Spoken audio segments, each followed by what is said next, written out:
एक बार की बात है। एक निर्धन ब्राह्मण परिवार रहता था। एक समय उनके यहाँ कुछ अतिथि आए। घर में खाने पीने का सारा सामान खत्म हो चुका था।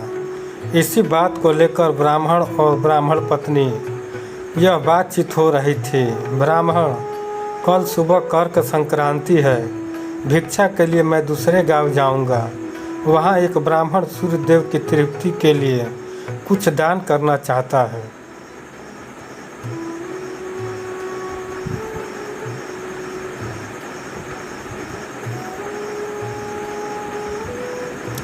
पत्नी, तुझे तो भोजन योग्य अन्न कमाना भी नहीं आता। तेरी पत्नी होकर मैंने कभी सुख नहीं भोगा, मिष्ठान नहीं खाए। वस्त्र और आभूषणों की तो बात की क्या कहनी। ब्राह्मण देवी, तुम्हें ऐसा नहीं करना चाहिए।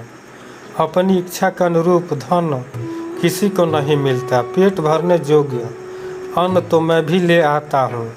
इससे अधिक तृष्णा का त्याग कर दो। ब्राह्मणी ने पूछा, यह कैसे? तब ब्राह्मण ने सुअर, शिकारी और गीदड़ की एक कथा सुनाई। एक दिन एक शिकारी शिकार की खोज में जंगल की ओर गया। जाते जाते उसे वन में काले अंजन के पहाड़ जैसे काला बड़ा सुअर दिखाई दिया। उसे देखकर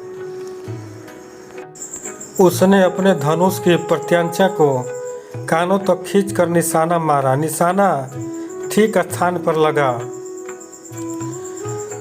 सुअर घायल शिकारी होकर शिकारी के तीखो दांते वाले सुअर के हमले से गिरकर घायल हो गया। उसका पेट फट गया। शिकारी और शिकार दोनों का अंत हो गया। इस बीच एक भटकता और भूख से तड़पता गीदड़ वहां आ निकला। वहां सुअर और शिकारी दोनों को मरा देखकर वह सोचने लगा, आज देववश का अच्छा भोजन मिला है। कई बार बिना विशेष उद्यम के ही अच्छा भोजन मिल जाता है। इसे पूर्व जन्मों का फल ही कहना चाहिए। यह सोचकर वह मृत लाशों के पास जाकर पहले छोटी चीज़ें खाने लगा। उसे याद आ गया कि अपने धन का उपयोग मनुष्य को धीरे धीरे ही करना चाहिए। इसका प्रयोग रसायन की प्रयोग की तरह करना उचित है। इस तरह अल्प से अल्प धन भी बहुत काल तक काम देता है। अतः इनका भोग मैं रीति से करूँगा और बहुत दिन तक इनके उपयोग से ही मेरी प्राण यात्रा चलती रहे। यह सोचकर उसने निश्चय किया कि वो पहले धनुष की डोरी खाएगा। उस समय धनुष की प्रतंता चढ़ी हुई थी। उसकी डोरी कमान के दोनों सिरों के कसकर बंधी हुई थी। गीदड़ ने डोरी को मुख में लेकर चबाया।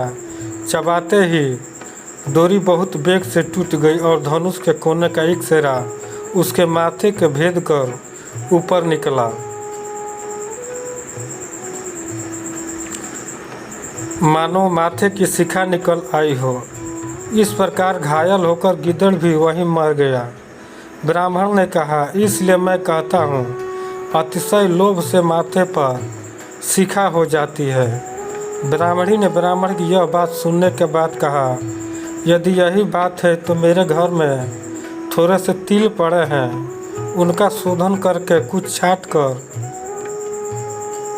अतिथि को खिला देती हूँ। ब्राह्मण उसकी बात से संतुष्ट होकर भिक्षा के लिए दूसरे गांव की ओर चल दिया।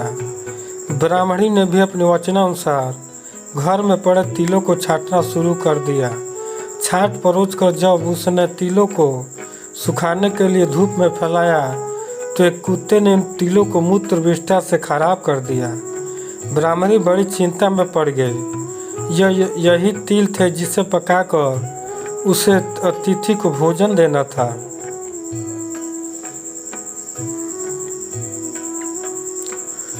बहुत विचार के बाद उसने सोचा कि अगर वह इस शोधित तिलों के बदले अशोधित तिल मांगेंगी तो कोई भी दे देगा। इनके उत्तुच्छित होने का किसी को पता ही नहीं लगेगा। यह सोचकर वह उन तिलों को छाछ में रखकर घर घर घूमने लगी और कहने लगी, कोई इन छटे हुए तिलों के स्थान पर बिना छटे हुए तिल दे दे। अचानक यह हुआ कि ब्राह्मणी तिलों को बेचने एक घर में पहुंच गई और कहने लगी, बिना छटे हुए तिलों के स्थान पर छटे हुए तिलों को ले लो। उस घर की गृह पत्नी जब यह सौदा करने जा रही थी तब उसके लड़के ने जो अर्थशास्त्र पढ़ा हुआ था कहा, माता इस तिलों को मत लो।